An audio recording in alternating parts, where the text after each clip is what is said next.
One of the people in this photo is a self-made millionaire. Another is a serial predator who doesn't technically exist. And by the end of this video, one of them will be forced to become a killer to save the rest. Because two of the people in this photo will meet in a parking lot for a confrontation so violent, the police would call it a miracle that anyone was able to survive.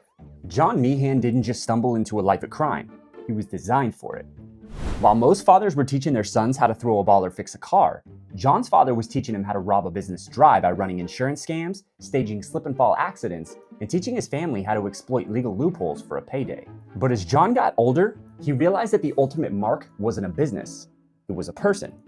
He learned that a charming smile could open doors that insurance claims never could. And he learned how to go from a charismatic gentleman to a terrifying predator with a flip of a switch.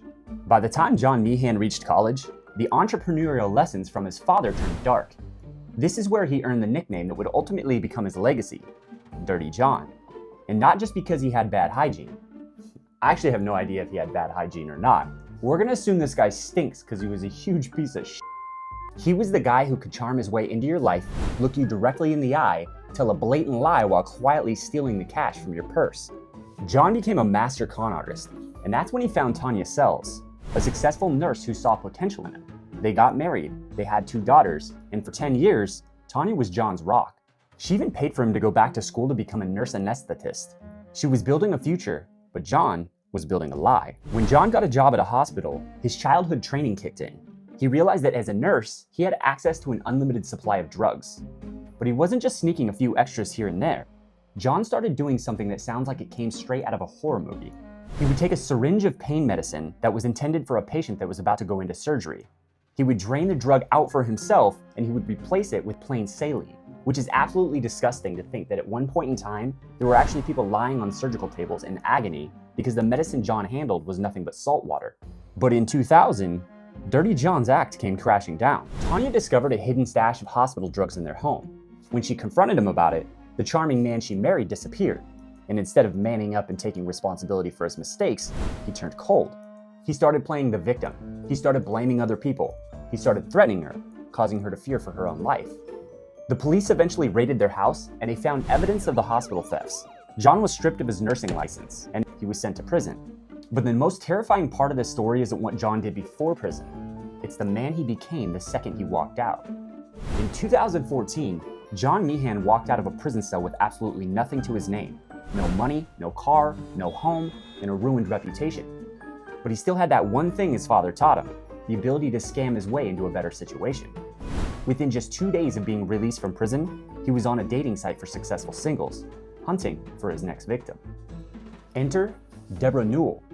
Deborah was the definition of success. She was a successful interior designer with a multi-million-dollar business. She had a stunning penthouse and a fleet of luxury vehicles. This was John's kind of gal. He told her he was an anesthesiologist who just returned from a mission with Doctors Without Borders in Iraq. And within weeks, he convinced this successful, intelligent woman to let him move into her penthouse. But as John settled into his new life of luxury, a strange pattern started to emerge.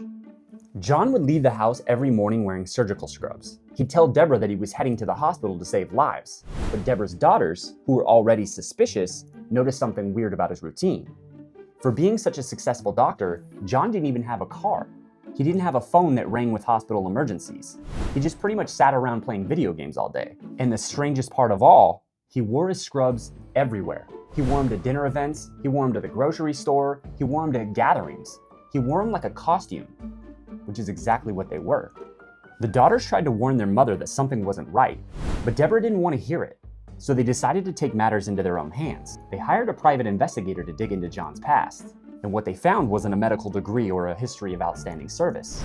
Instead, they found a trail that made their blood run cold. Absolutely no one was prepared for how dirty John actually was.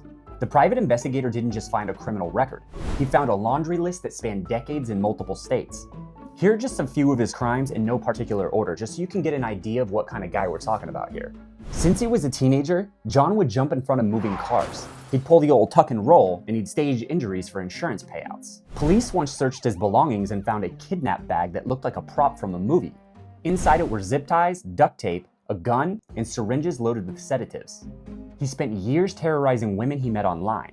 He would track their cars. He'd stand outside their windows at 3 a.m. and then he'd send them photos of their own front doors to let them know that he was there. He had over a dozen different aliases and social security numbers. He'd been kicked out of multiple hospitals across the country, and not just for stealing drugs, but for sleeping in empty patient rooms and eating cafeteria food while pretending to be on staff. He once posed as an anesthesiologist using falsified credentials, putting real surgical patients at risk while working under stolen authority. He manipulated girlfriends into co-signing loans and credit accounts. Then he'd disappear, leaving them buried in the debt that he created. When authorities caught on, he'd just relocate. He'd reintroduce himself under a slightly altered identity, and then he'd just start the cycle over again. The private investigator discovered that while John was telling Deborah he was saving lives in Iraq by donating his world-class medical skills through Doctors Without Borders, he was actually covering the blank spaces in his criminal record. The daughters had seen enough, so they brought this file to their mom. They were certain that this would be the end of it, but John was already on to them. He didn't deny the file. He did something much more dirty.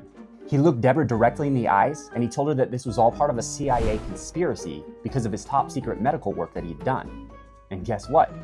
She believed him. Things finally reached a boiling point during a family dinner that felt more like a hostage negotiation. The daughters confronted him with the private investigator's findings, but Dirty John just sat there in his dirty scrubs, calmly eating his steak, wearing that same dirty smirk.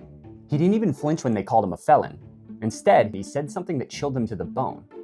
He said, "I know where you live, I know what you do, and I know you're afraid." And from that moment on, the Dirty John mask was completely off. He started isolating Deborah, convincing her that her own children were the enemy, that were trying to steal her money. He installed cameras in the penthouse to monitor her conversations. He took control of her phone. And that's where things came to an abrupt end. John packed another bag, but this wasn't the kind of bag you'd take on a vacation. It was the kind of bag he'd been caught with before, filled with duct tape, knives, and zip ties. And Dirty John went after the one person who was the most vocal, as if he were a schoolyard bully trying to punish the classroom tattletale. He drove to a parking lot in Newport Beach. He sat in his car and waited for Tara Newell, Deborah's youngest daughter, to get off work. But John wasn't there to visit. He was there to send a message. On August 20th, 2016, the Dirty John story turned into a horror movie. Tara Newell pulled into her Newport Beach apartment complex. She was 25 at the time, with her dog by her side, and she was completely unaware that she was being hunted. As she stepped out of her car, a man rushed her from behind and drove a knife into her side. John was bigger, stronger, and armed.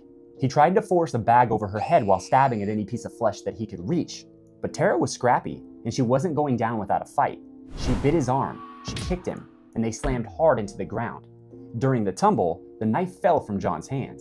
And without hesitation, Tara grabbed the knife and buried it into John 13 times. The final blow, the one that ended Dirty John's reign of terror, went straight through his eye and into his brain.